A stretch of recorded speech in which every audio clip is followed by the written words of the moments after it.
Hello, everyone, and welcome. Today, we're going to be talking with Red J about the new upcoming medical expansions that are becoming in 3.14 and 3.15. Say hello, Red. Hello.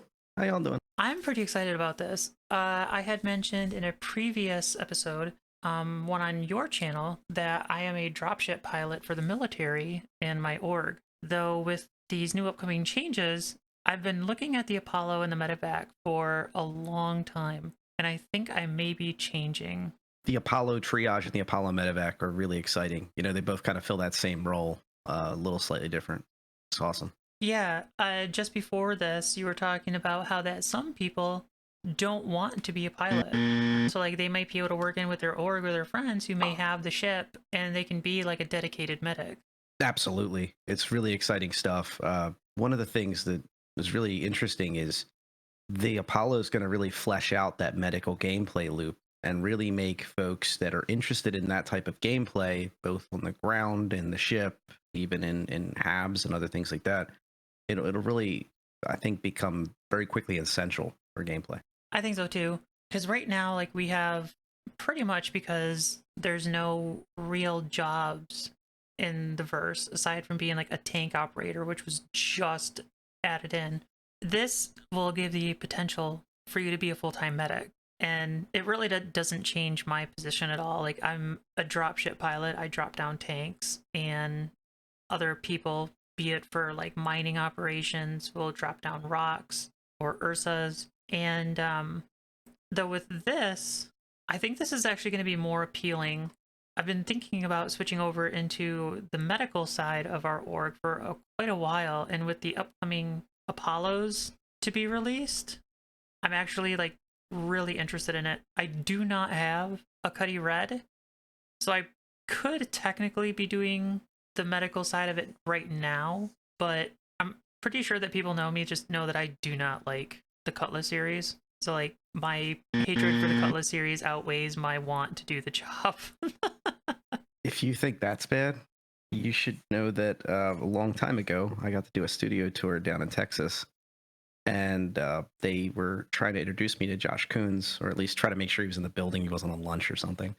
And the fine fellow who took me around explained to me that he was the guy who came up with the Cutlass and developed it and everything for the actual gameplay. And I blurted out I was not a fan of the Cutlass, and then I caught myself, and he's like, "Oh, okay then."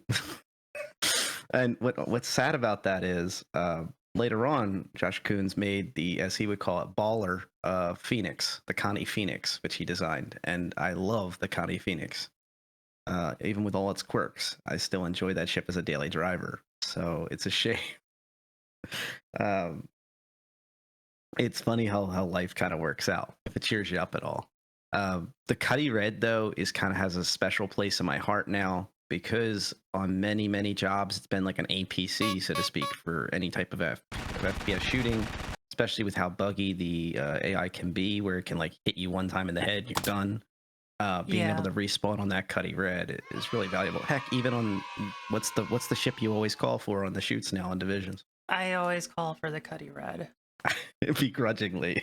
Yeah, well, I also call for the Cutty Blue, but Yeah, they, like, the Cutty Blue is the only police vehicle, and the Red is the only medical vehicle. But yes, I do call for them. Their spotlights, though, are very handy when shooting at night. that's right. Yeah, we recently were shooting at night, and we were able to use the Cutty Red spotlight, and it was heck of fun. And the flashing lights on the blue is really incredible. It adds a lot of ambiance to a scene.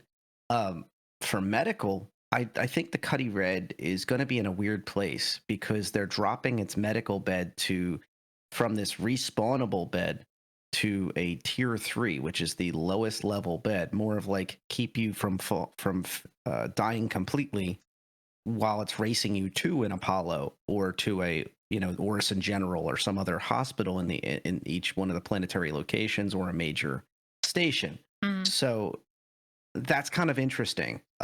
It's going to change the complete dynamics of the Cutty Red, I think, and it's going to put a sour taste in a lot of people's mouths that have been enjoying the Cutty Red's ability to respawn for so long. I completely agree.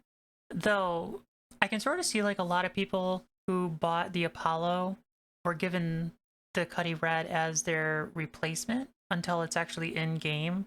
So at that point, like I don't know anything about this, but I would almost kind of think that they would bring the Apollo in at the same time that they make the changes to the Cutty Red and the Carrick's bed. I think so too, especially when you consider the Cutty Red was the loaner on the ship loaner matrix for the Apollos. And it makes sense because it kind of falls into the same gameplay. But the Apollo is going to elevate that gameplay. As soon as they roll out the Apollo, that Cutty Red is going to be kind of going by the wayside by, I would say, like the most hardcore and most dedicated medical gameplay loop players. And I think for small orgs too, it's going to be very important to have this ship. Yes, because otherwise, like if they so they bring in hospitals and they change the beds in the Cutty Red and Carrick and 890 and whatever, but then they don't bring the Apollo in. So then there is no ship that you can do a respawn. That kills gameplay. Yeah, they're going to have to roll this out at the same time as when they change the Cutty Red over. With the changes to the beds, they've been saying that the Carrick and the 890 Jump are going to have tier 2 medical beds. So they're going to be a step above the Cutty Red, for example. But there's still not going to be true respawnable beds. We're still going to wait to see what that means. Because like, if you're critically injured, there is a possibility you will be laying there for a long, long period of time. Recent dev discussions on the Star Citizens official videos have talked about how let's say you die, you will be on the surface of some random moon for like 3 hours, and there will be a beacon that's placed there. And if a friend comes by or somebody who needs to make some cash can come by, they may be able to bring that T2 bed out to be able to effectively respawn you, even though you were just critically injured on the ground there, so to speak. It's an interesting way to look at it. I'm curious. Whereas, just to be clear, the tier 1 bed in the Apollo or the Endeavor, when the Apollo is configured that way, when it has the T1 beds in, we'll talk about that in a minute. But those beds will literally be the bed you can spawn at. You physically have died. You don't want to wait. You don't want to do anything else. You just want to get back in the game. These are the only ones that will allow you to respawn, aside from the big hospitals. Yeah. So hearing this correctly, the Cutty Red is going to be getting a tier 3. Yeah, 2 tier 3s. I don't know. Is it me or does that not make sense?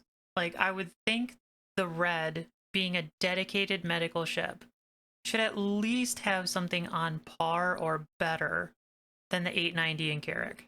The 890 and Carrick are kind of legacy capitals or studio capitals. You know, they're kind of in that realm.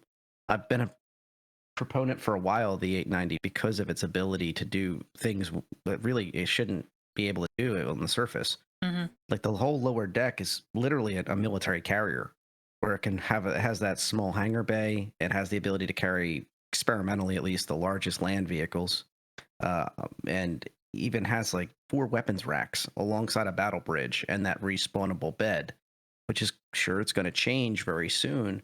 But that respawnable bed, even becoming a tier 2 bed, is still going to be powerful. Yeah, I see where you're going with that. Maybe the Cutty Red should have been looked at to have one of the beds be a tier 2 bed, the other one be a tier 3. But I'm curious also about the medical supply side of things. So in the upcoming ships design, when you respawn or when you get treated for whether it be a minor or major injury or just you're sustained, like you're on that Cutty Red, you got a very bad injury, and all it's doing is keeping you alive so it can be taken to another location. All of that's going to take up medical supplies. And the ship's storage space for those medical supplies is going to be absolutely critical. So the bigger the ship, the more storage space for medical supplies. Do you think that you'll be able to refill medical supplies like you refill fuel on a landing mat? Or like, That's a great do you point. think you'll have to physically go in and deal with the console? I think you're going to have to go in and grab it from somewhere else. You're not going to be able to just do it that way. Right there, those are the tier 3 beds. So if you look at it, like when it's in those config where you have 6 beds in the Apollo, that's the lowest bed. So that right there is 3 times the capacity of the Cutty Red at the Cutty Red's job. Yep. Now, it can also have 2 tier 2 beds. So in that same room, you would have 2 beds next to each other. So that'd be, you could have up to 4 of those. Or it can have a single respawn tier 1, like God mode bed in each side. And here's the other cool thing. They've confirmed that you can put 1 set of types of beds on the one room and 1 set of type of beds on the other room. So you can have like that respawn bed on only one side, and you could keep the other side with, say, 2 tier 2s or 3 tier 3s. That is pretty cool. Looking through this, I see that we have a ramp entry and an airlock along the back. Going off of the type of airlocks that I've seen in other ships and in space stations and such, I think it's going to be much closer to the type of airlocks that we have on stations than we do on any other ship. And I say that because I think it's going to have space for a gurney. On the brochure, they had the normal size airlock is on top, right where that triage symbol, that arrow is. I'm not quite sure why it's there. Maybe they just didn't have any space because of that extra wide opening on the back for the gurneys. Oh, you're talking about like right here? Mm-hmm. That little symbol thing on the top? If you, page 3, it shows you the ramp they had at least at the time they made the brochure. Yes. It's pretty big. Yeah. I also got a little bit of confusion while looking at these things because we have this big ramp and that's fine. And then this image shows, is that an elevator? But that goes like right in the middle of the hallway. That's for the Shepherd Medilift drone. So that drone, that's like a robotic gurney. It'll literally come out of there, I believe. Apollo comes equipped. So each Apollo has 2 of these drones that can come down from out of there and pick up to 500-pound capacity and move them to the ship. And they claim that the pods are equipped with PPA and shock balance. So in theory, they should be able to, I assume, give you air and protection while they're moving, and then they'll go up. Okay, that makes sense. I was wondering, I saw this image, and then I was like, what is that thing? But it being one of the drones, okay, that makes more sense. I also like the fact that it's shooting at a Cutlass. So it is. The Medivac, that right there, the Medivac version, the white one, has the regular turret, and then it also has 2 racks of size 3 missiles. Now, missiles lately have been like this get off me weapon. Like, they're not really, you can sometimes get lucky and secure a kill, but people can a lot of times spam H, which is countermeasures. Okay. And they have quite a lot of countermeasures. So I think the missiles are a perfect suiting for this type of job, where like you're grabbing somebody to bring in them. Hopefully the ship would be closer than letting the drone do all this work. But you get in there, you scoop somebody, and you just throw some missiles at the enemy target and just hope you can get away with that heavy armor and the missiles being thrown at it. Just soak up the damage and get the heck out of there. Yeah, and one of these has better shields and armor plating than the other, correct? The white Medivac is the one that has the better armor, and it has 2 racks of size 3 missiles and has the white paint job. The red one is medium armor, and it still has the turret, but it doesn't have the size 3 missile racks. I'm not quite sure if it has the mounting points, though. You may still be able to put them on there. They've done that in the past with different types of models. Why do you think there are 2 variants? I'm very confused by that myself, because the price points are so close. I don't really understand why there is 2 variants. There was a mini game attached to being able to get the triage version. You had to complete the mini game on the website. It's still up, by the way. If anybody, you didn't miss out, you can still go play it. But maybe it was as a promotional thing to push the Apollos, is like, hey, play this mini game and you can get a better one. Okay. But heavy armor is its own creature. If you're not going to be in a place where you're going to be shot at constantly, you may not want that heavy armor. For starters, it's going to cost you more fuel load, and it's going to cost maneuverability. It's something that you need to remember about these ships that are they're not always direct upgrades, even though they seem like it on paper. That's a fair point. Because, like, yeah, there'd be no reason for a planet-bound hospital to have a heavy armored Apollo if they're going to, like, an explosion site in a neighboring city. Yep, and that's an example of, like, even though there's not that much difference in price, if you're in a safer area, you intend more to do mission running and things like that, the extra $25 USD for the Medivac over the triage might not be worth it.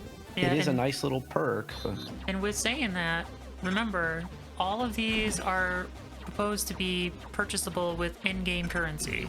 So you don't have to spend your hard-earned dollars to get these. Though I will say, I think the red paint job is the better one. The triage, yeah.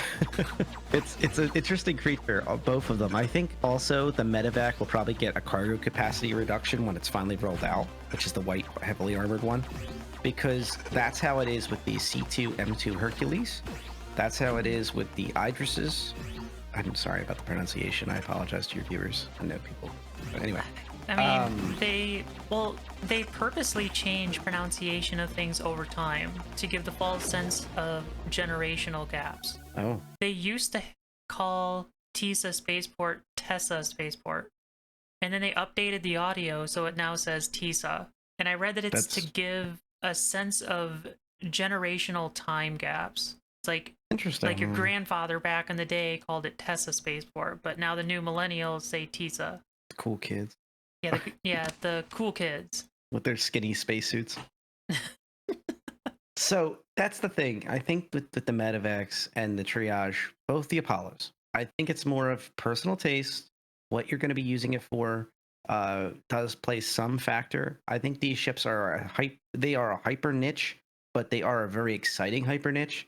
I'm sure you're going to get at least one comment of somebody when they realize there's a lot of Apollo talk in here about how they wish the Apollo had something that wasn't medical. I agree with you. I totally agree with you. I don't think it'll happen, but I agree with you. It's a really cool ship, and I would like to see the style of it used for other purposes. I don't know. Especially I don't know if ambulances are the way they are where you are, though. Where I am, I've seen a lot of pictures online where ambulances are like just big conversion vans that have been like outfitted to have medical equipment inside them.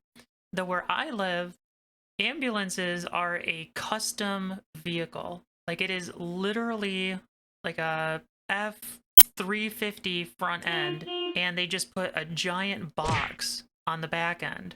I'll put a picture here if I can find one. That's the way it is for me as well, is the ambulances. The medic units tend to be that big box. Yeah. Something a lot like that. Yeah. That's actually got an extended cab in that one. That's a little bit... Some places have ambulances that are rigged up to be long distance. That one right there is more of like the common urban environment one, like city side of things. Like with the shorter front cab. Yeah, so there's a bunch of them that are made out of like just a retrofitted van, and then others that are like dedicated built machines. And that's kind of how I feel about the Apollo, that it's like a dedicated built machine. I think you're right. And for the record, there's custom ones that have like rescue equipment, like everything you can imagine. Oh yeah, like some the firefighter has a version of it too. Mm-hmm. Some of them even have a water tank and stuff. Like they're rescue vehicles that have like, just happens to, oh yeah, by the way, it also has a place to put a patient until like the real ambulance gets there.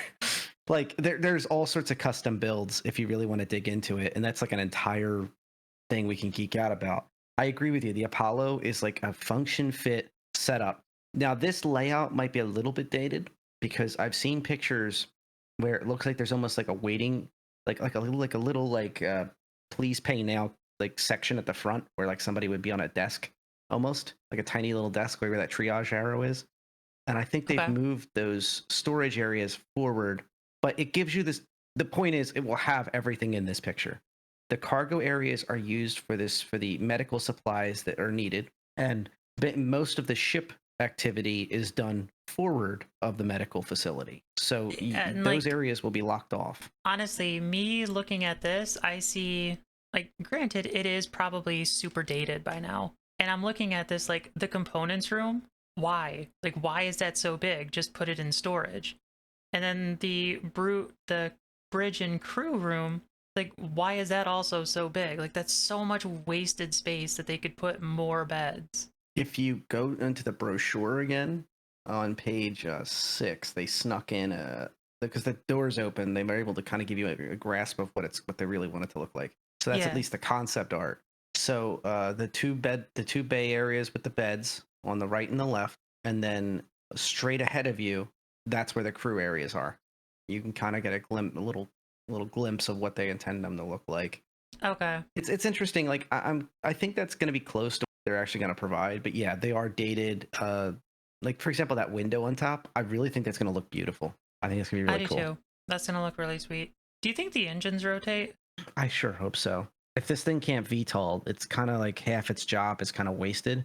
And those medical drones scare the crap out of me because they could turn around and like make it, oh, it's not that great at VTOLing, because what it does is the drone, it drops it like gets good enough to drop the drone and then circles or something. Then the drone comes Ah, up. I hope that's not the case, but if those engines rotate with on our cells, that would help a lot.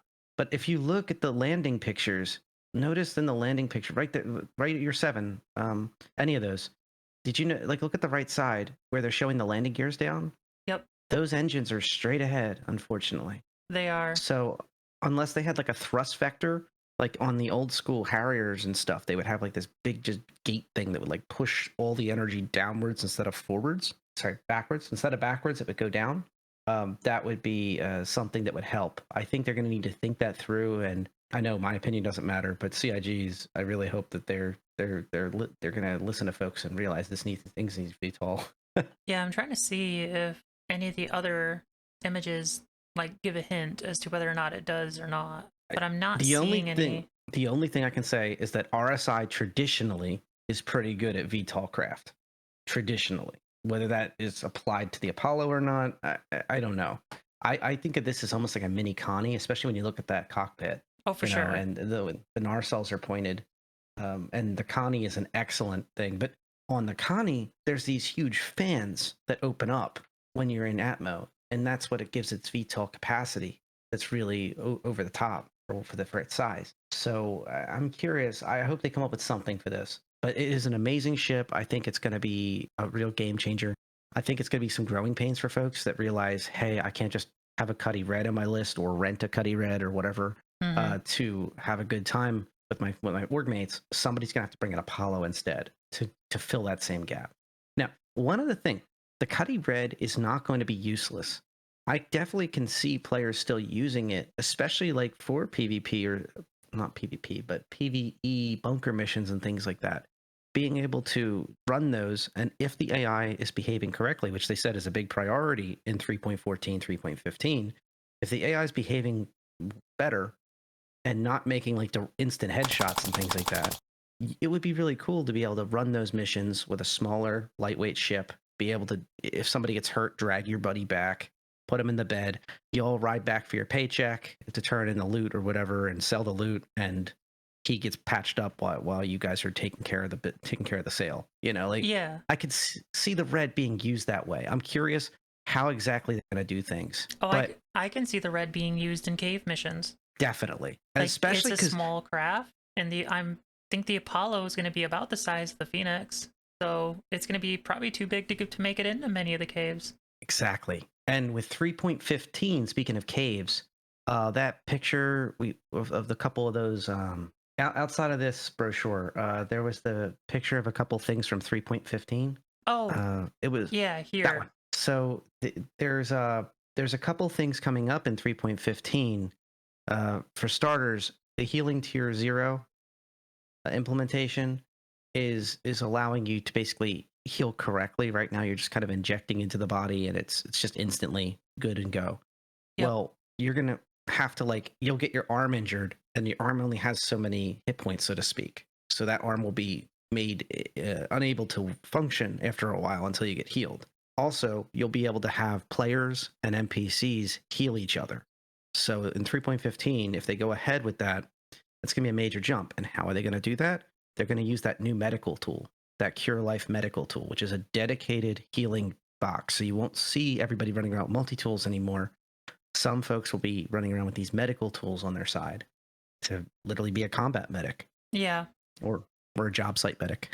It'll be quite interesting to see exactly how all of the new medical gameplay is going to tie into each other. There have been like times where, at least I feel, in past CIG missions, it's like you can almost tell that more than one person worked on it and they weren't talking to one another. Unfortunately, that's the truth. And that's the pillar and the gameplay team captains, I get, the leads of the different things. That's really their job, to communicate those things between the teams and then up to the pillar, and the pillar relays to the other sections of Yep. CIG, what needs to be done, and that's ideally how it's supposed to go. I'd say I'm going to stay positive. I'm going to say that in recent times, I've seen more and more communication between the teams and keeping them honest, and more communication with the community as feedback. And then I think I'd like to think that that's making it back to the teams.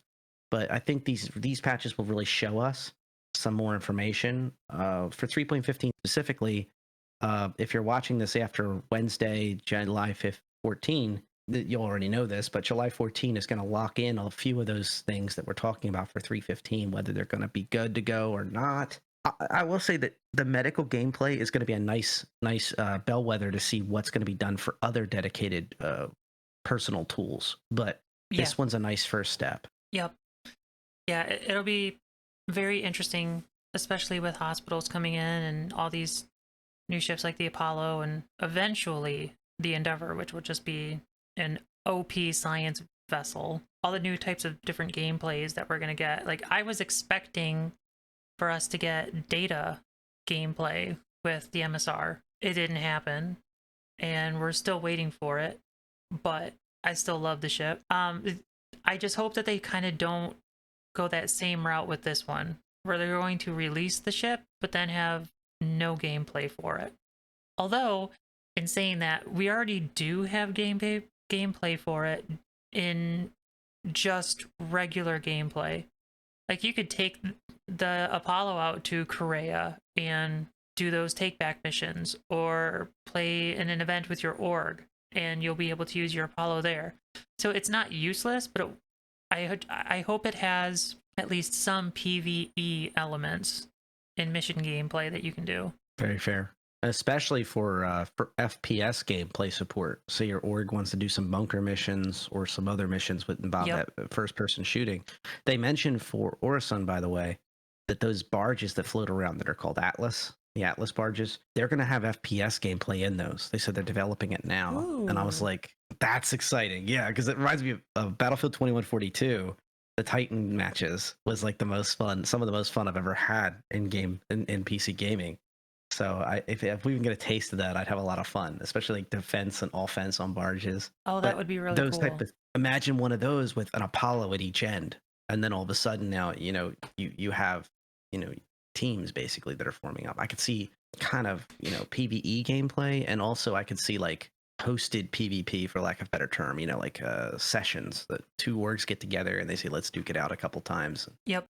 Yeah, we've done that in the past and just had a couple of Cutty Reds on the sideline. Yeah, that's exciting to me too. I think all that's a great community builder. Doing the PvE missions, having sessions like those other ones that are able to get people having fun, and it gets people talking, and it comes up with new ideas, and you see ships and equipment that you really wouldn't expect. And it's all fun. And one of the other things to remember is, just because death is coming in 3.15, we're not going to go completely into Death of a Spaceman unless this is Ash's show. But at least I'm hesitant about it. But I will mention that your LTI, your 10-year insurance, yours all the way down to the 6-month insurance for any type of ship or equipment is not going to be impacted by your death. No matter, you could die 500 times. It will not be impacted at all. I don't. Yeah, that seems, at least from my perspective, fairly straightforward. Don't they even mention it right in the Death of a Spaceman that your stuff is going to get passed on? Yes, and it's just a matter of if you're wearing a set of armor and you die, and no one comes to recover you, and you don't come back for your stuff, they're going to have to decide how that works. Especially as servers get more consistent, right? But your ship, your expensive stuff, anything you've purchased on the both the store, on the website, or if it's properly insured in game. Right now, the insurance is good. Don't panic.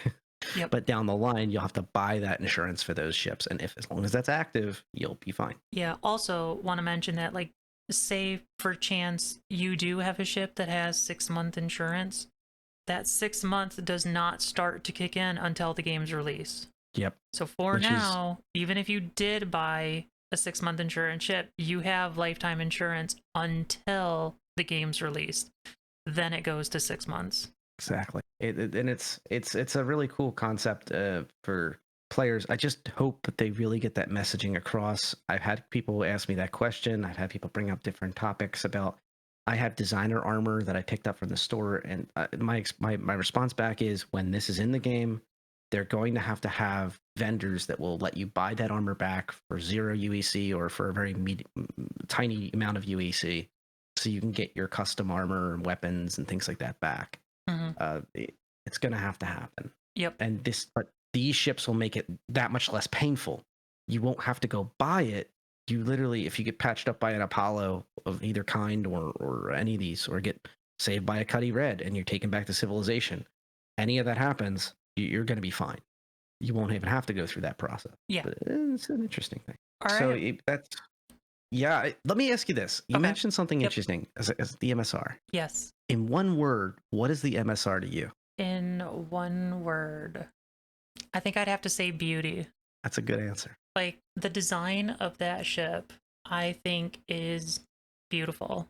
And the design language that they're pulling through for Crusader is just simply gorgeous. Across models, everything's coherent. They all talk to one another.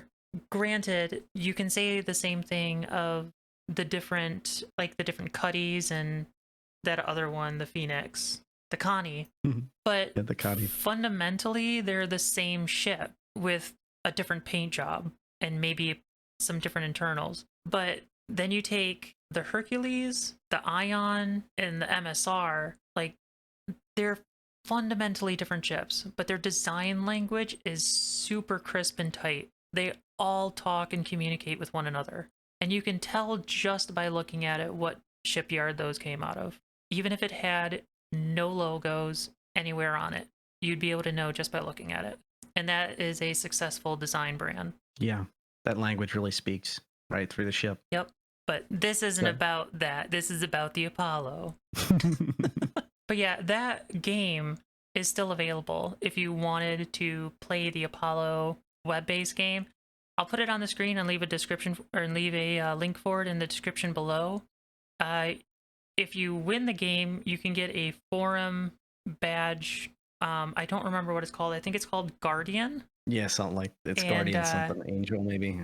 Yeah, wasn't it you where it was like kind of funny because you bought the ship but you don't have the badge, and I don't have the ship but I do have the badge? That's very true. I have an Apollo triage. Apollo Medivac, and it was my very first ship, the Aurora LX. I CCU'd to the Apollo Medivac, and it was like a gut wrenching decision. But the Aurora LX, I've never used it. It has LTI, and it has a great little leather seat, and it's a really nice, stylish Aurora. But I literally thought about it. I'm like, wow, I have never used this ship like once, aside from like in the hangar mod back years ago.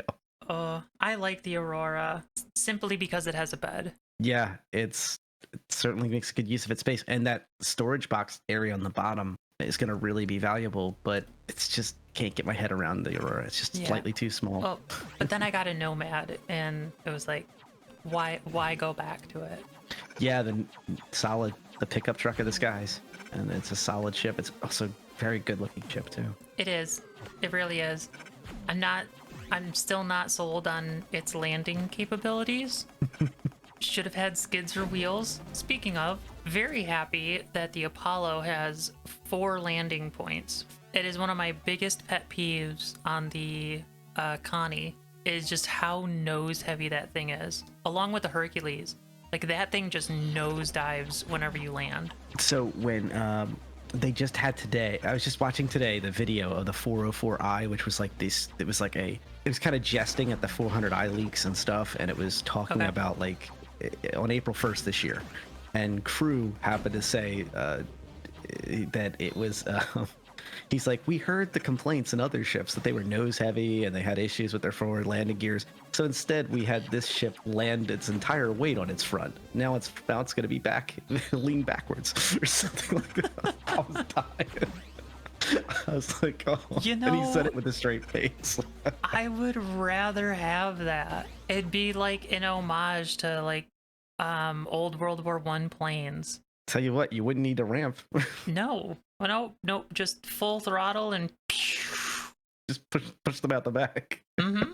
And, you know, who's gonna complain? It's like, look, you saved me. I can't complain.